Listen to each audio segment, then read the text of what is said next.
c'est Arslu, votre chaîne préférée, entre guillemets bien sûr. Donc ce que l'on va faire, c'est que je vais vous présenter le Concorde, un avion supersonique qui a arrêté de voler. Cet avion est donc supersonique. Déjà on va voir un peu là où on en est dans notre vol. Tac tac tac, je regarde, hein. Donc j'ai décollé de Paris Charles de Gaulle juste ici et on va direction le Brasilia en direction attendez, Rio de Janeiro. Voilà, en direction Rio à l'aéroport celui-ci donc à l'aéroport de Sukhoi. Donc on va atterrir sur cette petite piste là, sur cette bon, on peut pas bien la voir mais on atterrit sur une piste. Donc voilà. Donc ok, donc tout notre plan de vol est fait. Donc là je vais vous parler de l'aspect extérieur de l'avion puis de l'aspect intérieur de l'avion. Cet avion est donc un, un avion supersonique qui a été arrêté de la vente car il y a eu des problèmes moteurs, crash, etc. Trop cher à l'emploi. Et au niveau du bruit, par exemple quand il passait dans les villes et qu'il y avait le boom supersonique, ça embêtait un peu les gens. Je l'ai mis en mode Pepsi. Bon, si ça vous plaît pas, je m'en fous. Non, je rigole. Du coup, voilà. Donc, je l'ai mis en mode Pepsi pour permettre que ce soit plus joli. Voilà, joli. Voilà. Cet avion est donc supersonique, des ailes en forme delta. Donc, ces ailes, elles sont en forme delta, c'est-à-dire une aile tac-tac, si je me trompe pas. Enfin, il y a un autre nom que des ailes delta. Aile delta, je crois que c'est droit. Mais là, c'est autre chose. Mais là, c'est, euh,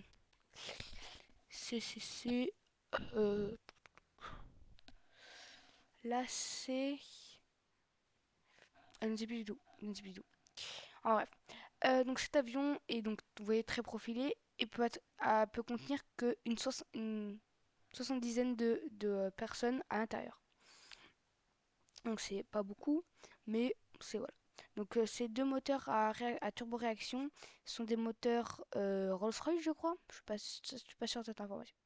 Donc on a donc cet avion a deux trains d'atterrissage arrière et un avant. Donc, je vais vous les montrer. Deux arrière, un avant. Voilà, mais on va les rentrer parce que voilà. Donc cet avion, vous voyez, est très très petit et vous allez dire mais ce nez là, on dirait un truc de la police. Je vais dire mais des fois dans les vidéos, on voit le nez, il est petit peu penché. C'est ceci, je vais vous montrer. Quand ils mettent les volets, le nez vient se replier pour voir la piste. Donc là, on est en volet 3, c'est-à-dire que c'est le maximum. Si je me mets en volet 2, par exemple, vous voyez que ça va se remonter et que ça va faire que ce sera plus profilé et que ça prend moins d'air. Vous voyez, il y a une moins grosse résistance à l'air. Après, si je mets en 1, ça va mettre le nez tout droit, mais encore les vitres ici, encore un peu repliées pour permettre de mieux voir quand on vole visuel. Ça, c'est un décollage à vue. Et après, si je mets à 0, bah là, la tour remonte et donc quand on est en vol normal, c'est comme ça. Parce que sinon, vous voyez, regardez, je vais vous montrer. Vous voyez, le front est très très très très très très droit, vous voyez. Et nous, on veut pas ça. Nous, on veut que ce soit le plus arrondi possible. Donc, profil. Cet avion a une particularité aussi. Sa petite roulette qui se situe ici. J'ai essayé de vous la montrer si elle l'a pas. Voilà, vous voyez, elle commence à s'ouvrir. C'est une petite trappe ici. Et en gros, c'est une petite roulette. Comme l'avion décolle pratiquement en angle droit, c'est-à-dire que il décolle, non, genre son nez est là et sa queue touche le sol, pour éviter que ça fasse des étincelles et que ça abîme les pistes et la coque de l'avion, enfin le fuselage, pardon, ils mettent une petite roulette ici pour éviter que ça frotte. C'est intelligent après tout. Donc l'aspect extérieur est fini. Donc après il y a toujours les freins, les volets, tout comme un avion classique. Juste il n'y a pas les spoilers alerte sur cet avion-là. C'est étonnant, mais il n'y a pas de spoiler alerte. C'est-à-dire qu'ils le mettent presque. Bah, il y en a, je suppose qu'il y en a. Ça, par contre, je ne sais pas, je suppose qu'il y en a. Donc maintenant, on va aller à l'intérieur. Vous voyez la vitesse. Donc l'intérieur, c'est vraiment très rustique. Attendez, excusez-moi. L'intérieur, c'est très rustique, vous voyez, c'est on dirait un Boeing. Vraiment, ça ressemble à un Wing, sauf que il y a que de l'analogique. Il n'y a pas de écran, vous voyez, c'est que de l'analogique, donc que des petites jauges, vous voyez, que de l'analogique. Si vous voyez comme c'est compliqué, même moi qui me connais un petit peu quand même en aviation, là je n'y comprends rien. Bon, ça je sais que c'est la vitesse verte, ça c'est les jaunes et rouges, donc c'est les battes. Ici nous avons les batteries, ça je sais, mais regardez, regardez tout ça. Donc vous avez tout ce cockpit, et vous avez ça en plus. Le nombre de calculateurs qu'il faut, c'est énorme. C'est énorme, vraiment. Donc, 4 moteurs, enfin, 4 disposés en 2. Vous voyez, 4. Ici, c'est master, pour allumer les moteurs. Voilà. Il n'y a pas d'MCDU. Ah si, pardon, il est là. Ça, c'est l'MCDU, donc il est très petit et très rustique. Vous voyez ce que ça fait, le nez? Après, si je le mets en 1, du coup, vous voyez, ça donne ça. Je le mets en 2, ça va se baisser. Et je le mets en 3, on le voit plus. Et vous voyez, quand vous êtes sur la piste, bah, vous voyez vraiment que ça. Là, on va remonter, tac, et voilà, vous voyez, le nez remonte, et en gros, ça, c'est pour éviter le frottement de l'air, etc. Donc là, on a la manette des gaz, enfin, voilà, la manette, tout ça, tout ça. Ce que je peux vous dire aussi, c'est les petites manettes ici. Ce sont tout ce qui est pour les radios. Là, c'est un MCDU que je ne connais pas. Parce que je connais pas tout. Mais c'est une sorte d'MCDU. D'accord? Donc c'est un MCDU assez rustique, si je peux dire ça comme ça. Mais c'est un MCDU, ouais, franchement, un très bon MCDU. Là, ce que je vais pouvoir faire. Ce que vous allez entendre là, ça va être les moteurs. Vous n'allez plus m'entendre, vous allez l'entendre. Vous êtes prêts? C'est parti.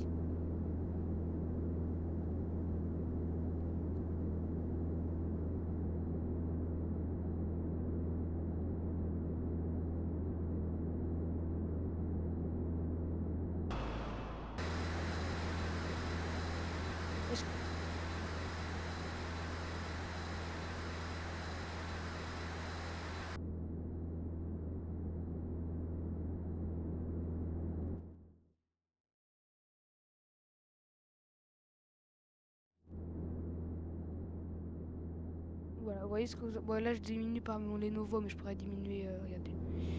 Voilà. Voilà. Donc, voilà ce que ça donne. Donc, cet avion, il est assez récent. Enfin, récent. Assez ancien, pardon. Donc, ce que je vais faire tout de suite... Ok, voilà. Donc, voilà. Donc, vous voyez, ça fait du bruit. Et donc, ça, au bord des villes, c'est pas foufou. Vous voyez, donc là, on survole les Émirats, je pense. Je pense. Ouais, on survole, pardon, le Maroc. Ok, ok. Regardez, tac.